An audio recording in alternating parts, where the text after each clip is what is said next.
Welcome to RCR AI Tech Talk. I'm your host, Susana Schwartz, and today I'm talking to Obinna Isiadinso, the Global Sector Lead for Data Center Investments at International Finance Corp. Hello, Obinna, how are you? I'm great, Susana. Thanks for having me. Well, I thought we would just jump in, talk about the biggest constraint right now, which seems to be energized power, not land or capital, but power. And just this week, we've had plenty of news about the tens of billions of dollars being thrown into AI infrastructure. But at the same time, there seems to be a growing realization among investors that maybe there's an unevenness between supply and demand. And I thought maybe you could address that a little bit and talk about, since most data center developers can't do what Elon Musk and Jeff Bezos are talking about with data centers in space. So I just wanted to see what do you see happening with this misalignment or, misalignment between supply and demand out there right now? Yeah, Susana, thanks again for having me. And as you mentioned, I'm the global sector lead for data center investments for the IFC, which is the private sector arm of the World Bank Group. We're focused on investing in developing and emerging economies globally. And our strategy really is to invest in carrier neutral multi-tenant data center companies and projects. We've been an investor in the data center space since 2005. We started investing in frontier emerging markets, like Russia, Ukraine, India, China. And then in 2020, we actually expanded our strategy to become a lender and an investor in retail, wholesale, and hyperscale data center projects.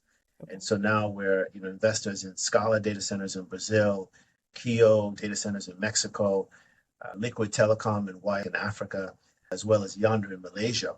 So we're seeing quite a lot in terms of how hyperscalers are expanding into our markets globally and how that's really driving demand.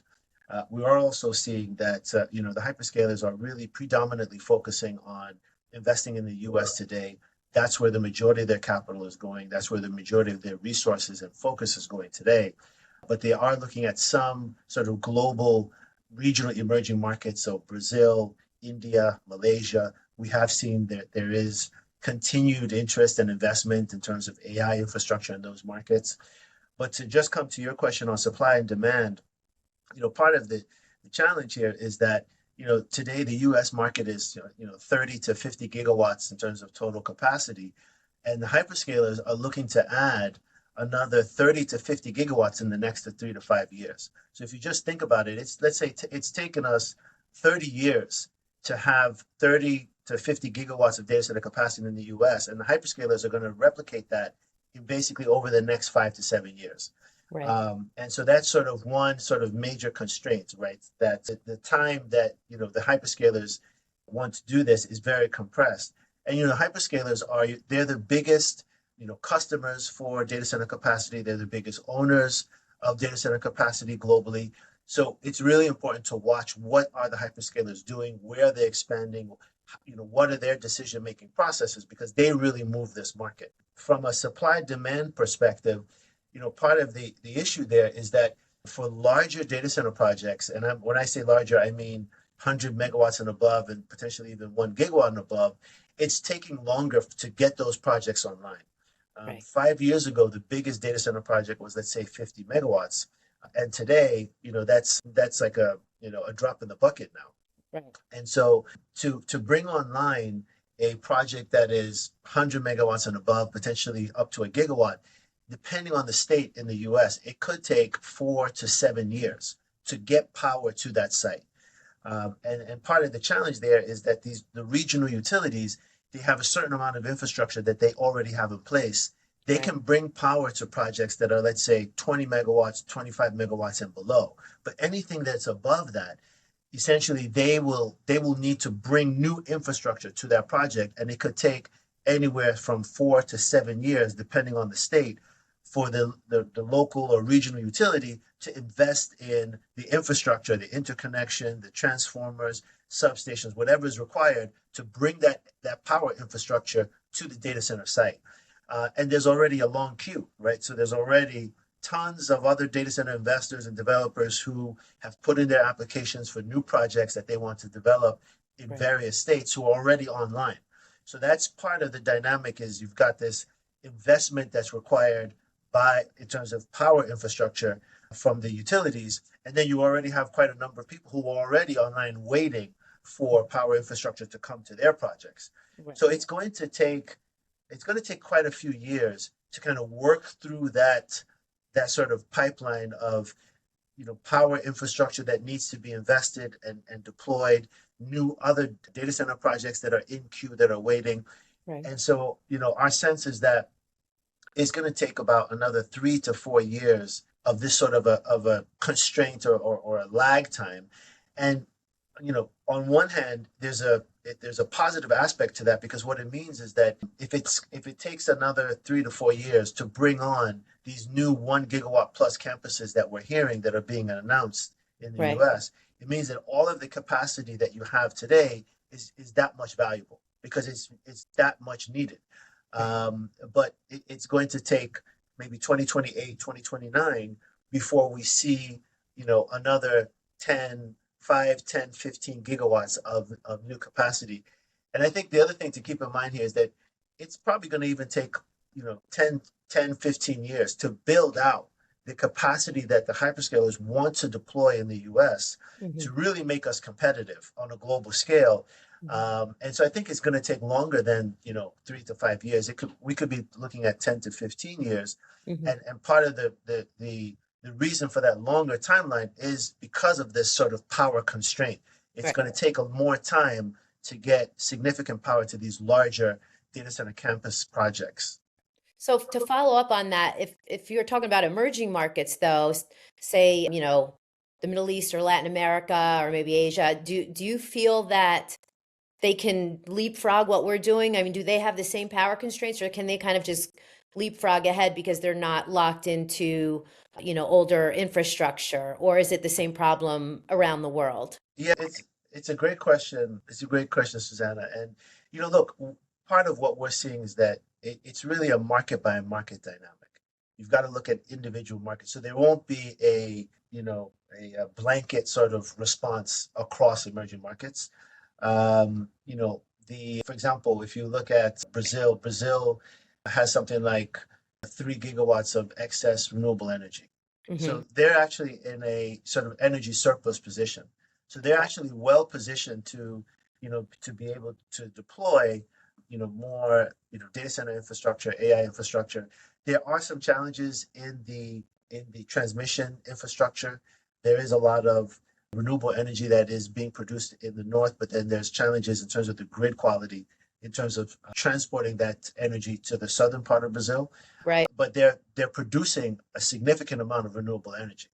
Okay. Um, and when you go to, for example, in Africa, you'll see most of the countries in Africa are in an energy deficit position. Right. So there are issues with, aside from grid quality, generation is also an issue, and so they're not actually producing enough energy, and not talk about renewable energy.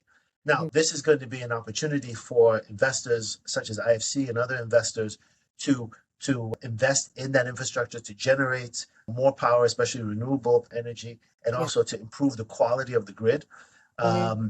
But you know, for countries like, for example, Kenya, Egypt, Morocco, these countries have a lot of access to either renewable energy, natural gas. So Hmm. they will be in a slightly better position than other countries in the rest of the Africa region. When you Okay. look at Asia, Asia, depending, again, it all depends on the market. In a lot of Asian countries, they are using a lot of coal. And so there is a need to sort of switch to more renewable energy sources. Right. Countries like Malaysia, Thailand, they're working together to try to work together to do that. But yeah, so power is going to definitely be the constraint. And Yeah. there are only some certain countries where you're going to see projects that are 100 megawatts and above. Right. So if you're looking at projects that are 20 megawatts and below, 20 to 50 megawatts, that may not be as much of a challenge depending Right. on the market. But once you're starting to look at 100 megawatt projects and above, there are only a few countries that have the access to the power, especially Hmm. renewable energy that hyperscalers want to see, where you're Right. going to see those types of projects being developed. Right. So it's really going to be, so in you know, emerging markets will be able to benefit from some of these newer technologies that we're seeing in terms of cooling technologies, in terms of Right. design. So when you're talking about the design of new data centers where you have heavier load-bearing floors, higher ceilings, wider hallways, Okay. you should see those kind of designs in new data centers that are being developed in emerging markets, especially more AI data center types of projects. Right. And then when you're looking at liquid cooling, these newer cooling technologies, you should also see some of those technologies as well. So there Mhm. will be some aspects of leapfrogging in terms of, and that'll be reflected in data center design and Okay. some data center technologies. But Yeah. again, it'll be a market by market dynamic. Okay. And then in terms of future proofing, like when you're working with your clients, for example, and, you have to future proof these, billion-dollar investments against what could be technical obsolescence. How do protect, how do they protect themselves against the fact that GPU architectures, for example, or the cooling requirements are changing, every 12 to 18 months? Is there a way to, are there suggestions that you have or advice on how something like that is future proofed, or is that the rub? Is it really pretty hard to find that balance? Yeah. So, Susanna, part of what we're seeing is that data center investors and operators are designing these data centers so that they can deal with, from an infrastructure perspective, they can mitigate these sort of obsolescence risks. Okay. And so, to go back to my points around designing the data centers in such a way that every, let's say, 5 to 7 years, as the Jeep, as the server technology, as the rack technology is changing, Right. the new technology can essentially be, brought into the data center, and the old technology can be removed. So Okay. designing the data center in such a way to make it easy to replace the IT infrastructure within the data center facility, right? Okay. And so you're seeing that in terms of, as I mentioned, in terms of designing load-bearing floors to be able to carry more weight, because you Uh, have bigger, larger racks that yeah. need to come into the data center. You're So going is to this like have a modularity type of thing? Like they'll have like flexibility built in, or that. like, That could also, yeah, that could also be a part of how these data centers are being designed to be future proof to a certain degree. But even within each module, making sure that they can handle heavier rack requirements, they can handle more power, more cooling requirements. That okay. they have wider hallways, for example, so that it's easier to replace equipment whenever that needs to happen. Right. So those are some of the ways that we're seeing that data center operators and investors are trying to mitigate obsolescence risk. But once the infrastructure, once the building, the data center core and shell is built, that Right. can last for 20 to 30 years. Okay. So where the real risk is inside the data hall, the Right. servers, the racks. That's what's essentially being, that's the evolution that is really rapidly changing every year, every two Right. years. And so to the degree that, let's say, every 5 years there needs to be a change of that type of equipment, then the data center needs to be designed to make that easy to do. Okay. So that leads me to my next question, and then I have one more after that. Okay. How does this change the way, so the way that investors value like these AI data center assets as compared to like your traditional cloud data centers? Does that change the way that they like the expected internal rate of return and the typical hold period for these investments? Are they looking, longer term? Are they being more patient with this? Is there a difference in how they view this as compared to cloud data centers of a year or two ago? Yeah, it's a good question. Look, I think the short answer is we're still early. We're still early days now in terms of valuations for these Right, investments. For us, most of our investments really have been in your sort of cloud, hyperscale, co-location types of data center projects. right, you know, eh, Globally, investors are typically looking at traditional sort of data centers, and the long-term average has been 17 times EBITDA. That's what, when you look at the 10-year average, when you look at Equinix, Digital Realty, these data center players, and these are the biggest global players. right, These businesses have been trending at a 17 times EBITDA multiple. But right now, when you look at them, the sort of the typical, average median multiple for U.S. data center players, in terms of listed players, is around 25 times. Right. Now, when you look at M&A transactions, these transactions are happening north of 25 times, sometimes 25 to 30 times. Right.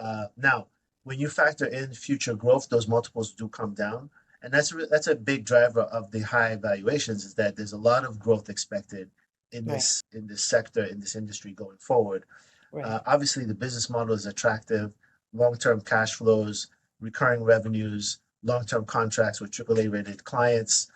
Right. Investors are, really attracted to, those aspects of this business. So that also is feeding into, the valuations. But Right. it is a highly profitable business.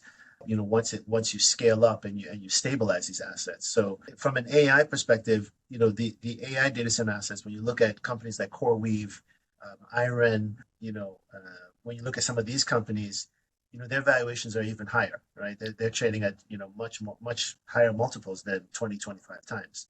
Right. I think there is some view in the market right now that there's some concern around these valuations, and so you've seen multiples have come down over the past couple of months. But I think the fundamentals are still strong. There's still demand for this infrastructure. The Okay. hyperscalers need to have partners, third party firms, because they can't develop all this data center infrastructure themselves. So they need other firms to develop on their behalf that have good track record, they're experienced, and because of the points I raised about the business model being attractive, Yeah. profitable, long term in nature, we're likely going to see elevated multiples for quite some time.